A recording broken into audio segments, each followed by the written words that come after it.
For the past 9 years, I have been tracking migration patterns across the United States, and specifically what happens to the places that get left behind when everyone else packs up and heads to the same 10 metro areas. While everyone is watching Nashville and Austin and Charlotte absorb another 100,000 people a year, I have been quietly documenting the towns the Sun Belt boom completely bypassed. Number 7 is a college town in the upper Midwest, where your dollar buys a 3-bedroom Victorian right now for what a parking space costs in Phoenix, and I will show you the exact street where these deals are sitting.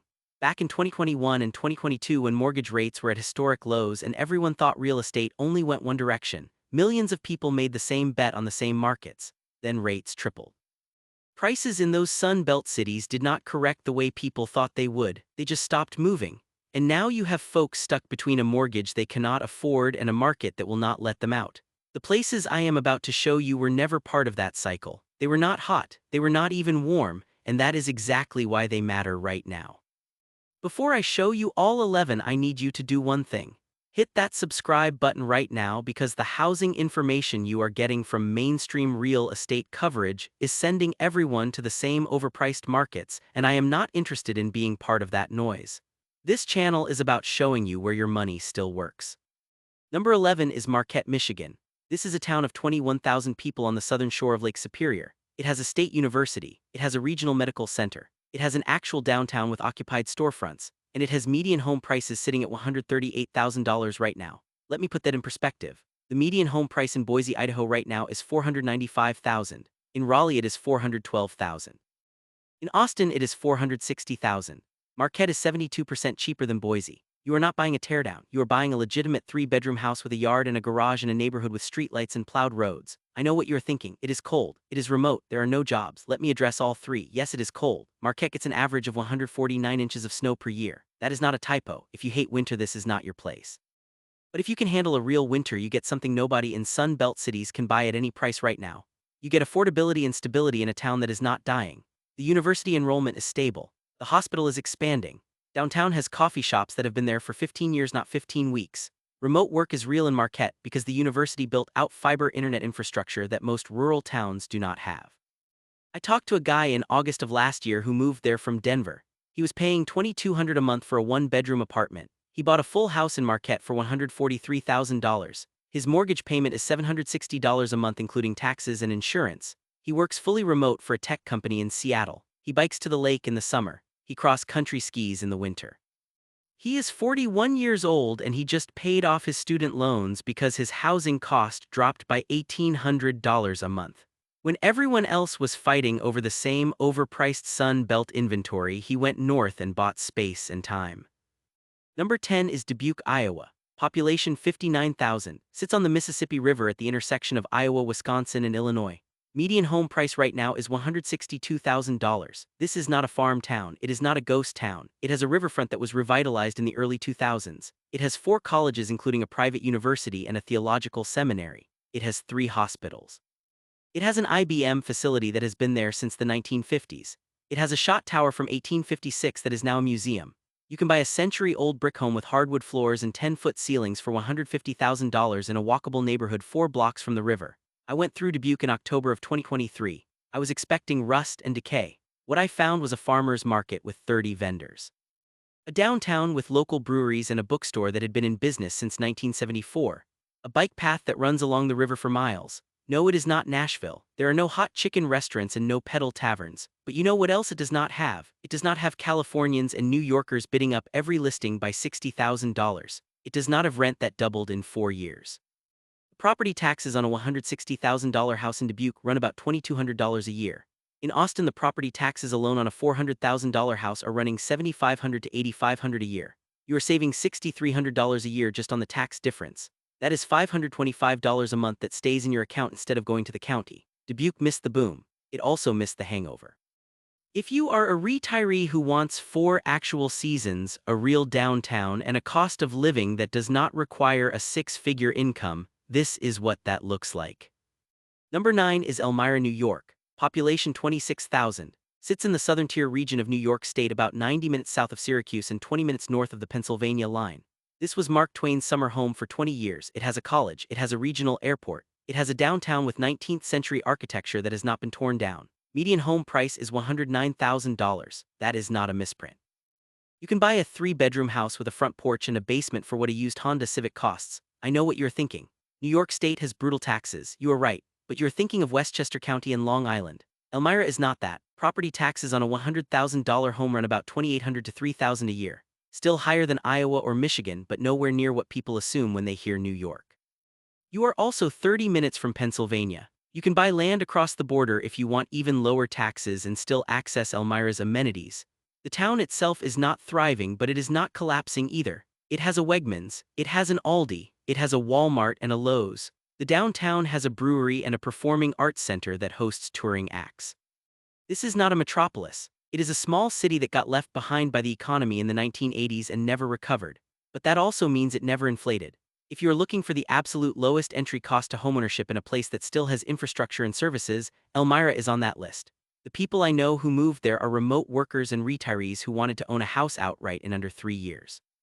One couple I talked to in June bought a house for $97,000 cash. They sold a condo in Northern Virginia for $380,000, pocketed the difference, own their home free and clear at 54 and 56 years old. No mortgage, no rent, no landlord, they heat with natural gas and their monthly housing cost is property tax and utilities. That is it.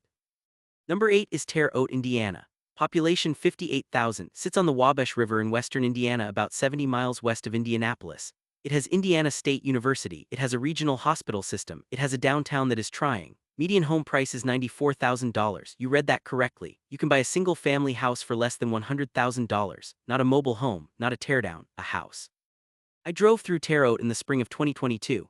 It is not pretty. There are vacant lots downtown. There are shuttered factories. The Rust Belt hit this place hard. But there are also tree-lined neighborhoods with solid brick homes from the 1920s that are selling for $70,000 to $90,000. I talked to a retired teacher who bought a 2-bedroom bungalow for $78,000. She pays $1,100 a year in property taxes. Her utility bills run about $140 a month in the summer and $220 in the winter. Her total annual housing cost is under $5,000. She gets a pension of $31,000 a year and she lives comfortably. She grows tomatoes. She volunteers at the public library. She drives to Indianapolis when she wants a museum or a concert. The rest of the time she's in a quiet neighborhood where everyone knows everyone and nobody is tearing down houses to build duplexes. This is not for everyone. If you need nightlife and restaurants and cultural amenities on your block, Terre Haute is not your place. But if you are a retiree on a fixed income who wants to own a house outright and live on $800 a month, this is one of the last places in the country where you can still do that. Number 7 is Muncie, Indiana. Population 65,000, home of Ball State University, sits about an hour northeast of Indianapolis. Median home price $103,000. Muncie was the subject of the famous Middletown studies in the 1920s and 30s. Sociologists picked it because it was the most average American town they could find. It is still average, average income, average education levels, average politics. And extraordinarily below average housing costs. You can buy a 3-bedroom house near the university for $110,000. You can buy a 4-bedroom house on the north side for $85,000. I am talking about houses with garages and basements and fenced yards, not shacks. The Ball State campus keeps the town alive. Enrollment is 19,000. That means rental demand. That means coffee shops and pizza places stay in business. It also means the housing market has a floor. Even when the economy is bad, students need housing. If you're someone who wants to buy a house as a rental investment without spending a fortune, Muncie is on the short list. You can buy a 3-bedroom house for $90,000. Rent it to students or young professionals for $1,100 a month. After property tax, insurance, and maintenance, you are cash flowing $200 to $300 a month. Or you can live in it yourself and have a mortgage payment under $700. I know a guy who bought 2 houses in Muncie in 2021, paid $82,000 for one and $91,000 for the other. Both are rented, both cash flow. He still works full-time in Indianapolis and drives up once a month to check on them. He says it is the easiest landlord experience he has ever had because the rent is affordable enough that tenants stay and the price was low enough that he is not leveraged. If something breaks, he pays cash and fixes it. No stress, no debt, just small boring profit every single month. Number 6 is Johnstown, Pennsylvania. Population 18,000, about 60 miles east of Pittsburgh.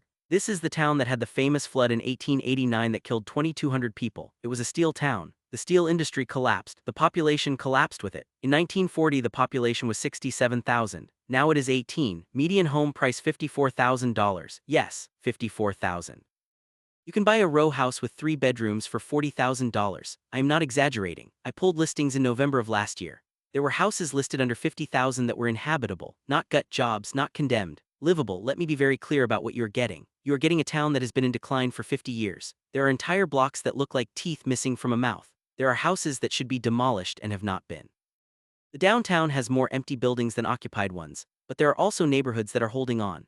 There is a regional medical center that employs 3,500 people. There is a community college. There is a minor league hockey team. And there is housing that costs less than a used car. If you are a retiree with a very small fixed income and you want to own a house free and clear for the price of a year's rent in Phoenix, this is the equation. You buy a house for 50,000 cash.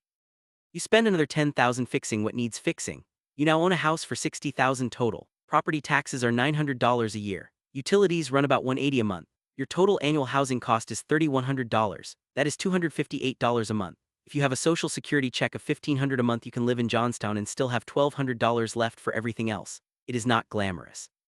It is not even comfortable in the way most people define comfort. But it is ownership and it is stability, and those two things are not available to most people anymore at any price.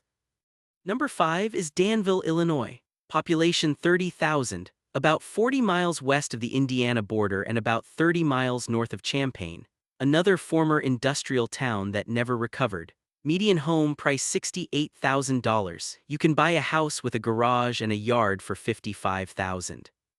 You can buy a Victorian with original woodwork for $80,000. This town has more architectural charm than it has any business, having given the price.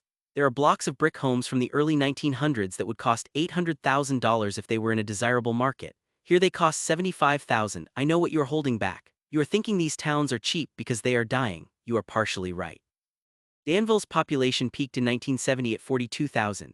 It has lost 12,000 people since then. But it has not collapsed. It still has a hospital. It still has a Walmart and an Aldi and a Kroger. It still has a community college. It still has high school football and a public library and a farmer's market in the summer. It is not thriving, but it is not gone. The people who live there are working class and retired. They are not wealthy, but they are housed. And that is more than you can say for a lot of people in Sun Belt cities who are paying $2,200 a month for a one-bedroom and praying their rent does not go up again. A mortgage payment on a $68,000 house is under $600 a month. Add in property tax and insurance and you are at $750. Compare that to a one-bedroom apartment in Raleigh at $1,700 a month. You are saving $11,400 a year, every single year. For 10 years, that is $114,000. That is enough to buy another house in Danville with cash. Number 4 is Lima, Ohio. Population 35,000, about 75 miles south of Toledo. Another Rust Belt casualty. Median home price $81,000. Lima had a tank plant that produced Abrams tanks for the military. That plant is still there, but at a fraction of the workforce. The downtown is struggling. There are blocks that look rough, but there are also stable working-class neighborhoods with houses selling for $60,000 to $90,000. You can buy a 3-bedroom ranch with a 2-car garage and a fenced yard for $75,000. I talked to a woman in January who moved to Lima from Columbus. She was renting a 2-bedroom apartment for $1,300 a month. She bought a house in Lima for $82,000. Her mortgage is $560 a month. She works remote for an insurance company. She drives to Columbus once a month to see friends. The rest of the time she is paying off debt and saving money. She told me she feels like she is cheating the system because everyone told her she had to live in an expensive city to have a good job. She has the job, she just does not have the rent. That savings is going into retirement accounts and a fund to buy a second property. She is 34, she has owned a house for 2 years. Most of her friends in Columbus are still renting and complaining they will never be able to buy. She stopped complaining and moved, not to a Sun Belt darling. Not to a trendy small city, to a place nobody is writing articles about, and her net worth is climbing while theirs is flat. Number 3 is Decatur, Illinois. Population 70,000, sits in central Illinois about 40 miles east of Springfield. This is the corporate headquarters of Archer Daniels Midland, one of the largest agricultural processors in the world. That single company keeps the town alive. Median home price $87,000. You can buy a solid middle-class house for $70,000 to $90,000. You can buy a fixer-upper for $40,000. I went through Decatur in the summer of 2023. It is not charming. It smells like corn processing on certain days depending on the wind. But it has jobs. ADM employs 4,500 people locally. Caterpillar has a facility nearby. There is a regional hospital. There is a community college. The lake on the north side of town is used for recreation. People fish, people boat. It is not Tahoe, but it is water. The property taxes are reasonable. The schools are fine. The crime rate is higher than you want, but not catastrophic. It is a working town with cheap housing. If you are looking to buy rental property, this is a market to consider. You can buy a 3-bedroom house for $75,000. Rent it for $900 to $1,000 a month. After expenses, your cash flowing $150 to $200. Or you can live there yourself and bank the difference between what everyone else is paying in Charlotte and what you are paying in Decatur. That difference over a decade is real wealth.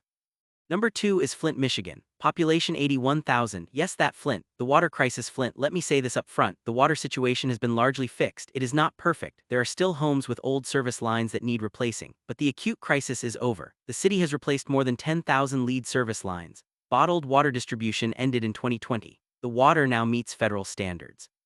Most people do not know that because the media moved on and the narrative stuck. What that means for you is opportunity. Median home price $41,000. That is the lowest on this list. You can buy a house in Flint for the price of a used pickup truck. Some of those houses are in neighborhoods you should not touch, but some are in stable working class areas on the north and northwest side where people still live and maintain their homes. I'm not telling you to move to Flint if you have other options. I'm telling you that if you have very limited resources and you need to own a house, Flint is a place where that is still mathematically possible. You can buy a 3-bedroom house for $35,000 to $50,000. You can rent it out. You can live in it. You can land contract it to someone else and carry the note. There's a guy I follow who has bought 16 houses in Flint since 2018. He pays cash. 20 to 40,000 per house. He renovates them minimally, puts in clean flooring and fresh paint, rents them for $650 to $800 a month. His average cash-on-cash return is 14%. He says Flint is the best rental market in the Midwest because no one else wants to compete there. The stigma is the moat. Everyone is scared. He is not. He is building wealth while everyone else is fighting over $300,000 starter homes in Boise that do not cash flow. Number 1 is Gary, Indiana. Population 69,000, just southeast of Chicago, 30 miles from downtown. This is the town everyone uses as a punchline. Gary, Indiana is shorthand for urban decay. And yes, there are parts of Gary that look post-apocalyptic. Entire neighborhoods are abandoned. But there are also parts of Gary that are occupied and alive. The Miller Beach neighborhood on the east side sits right on Lake Michigan. It has a commuter rail stop that connects to downtown Chicago in 45 minutes. It has a state park. It has a stretch of lakefront that people actually use. And it has houses selling for $60,000 to $90,000. Let me say that again. You can live 30 miles from downtown Chicago. You can take a train to the Loop in under an hour. And you can buy a house for $75,000. The median home price in Chicago proper is $320,000. In Evanston, it is $400,000. In Oak Park, it is $475,000. Miller Beach is 80% cheaper than Oak Park and you are the same distance from downtown. Yes, Gary has problems, crime, corruption, fiscal instability. I am not pretending otherwise, but Miller Beach is functionally a different town. It has its own zip code, its own identity. People who live there work in Chicago or Northwest Indiana. They use the lakefront. They walk to the grocery store. They pay a fraction of what everyone else is paying. I know a couple who bought a house in Miller Beach in 2019 for $68,000. They commute to Chicago for work. They pay $1,200 a year in property taxes. Their mortgage is $480 a month. They are saving $2,500 a month compared to what they were paying to rent in Lakeview. That savings has gone into retirement accounts and a full emergency fund. They are both 43. They will have their house paid off in 8 years. Their friends in Chicago are still renting and will be for the foreseeable future. Gary was never part of the Sun Belt boom. It was left for dead 30 years ago. That is exactly why it is on this list. Your dollar buys more in Gary than almost anywhere else within commuting distance of a major job market. If you can handle the stigma and the reality of living in a town that is still recovering, the financial upside is bigger than anything you will find in Raleigh or Nashville or Austin. While everyone else spent the last 5 years chasing the same overheated markets and driving prices into territory that no longer makes sense, these 11 places sat quiet. No one wrote articles about them. No one made TikToks about moving there. No investors flew in to buy up blocks. And that means they are still affordable, not sort of affordable, actually affordable. The kind of affordable where you can buy a house with cash or pay it off in 5 years or carry a mortgage payment that is less than what a parking space rents for in Brooklyn. These are not perfect places. They are cold or declining or forgotten or all three, but they are real, and your dollar works there in ways it does not work anywhere the Sun Belt boom touched. Drop a comment right now and tell me which one of these towns you are seriously considering, or if you have already moved to one of these places, tell me what I got right and what I got wrong. I read every comment. Next week, I am breaking down the 10 Sun Belt cities where the boom is officially over and what the real numbers look like now that the hype has cleared. Some of these cities are still pretending everything is fine. The data says otherwise. You are going to want to see it. Thanks for watching. If this channel has helped you think differently about where you live and how much your money is actually worth, please hit that subscribe button and turn on notifications.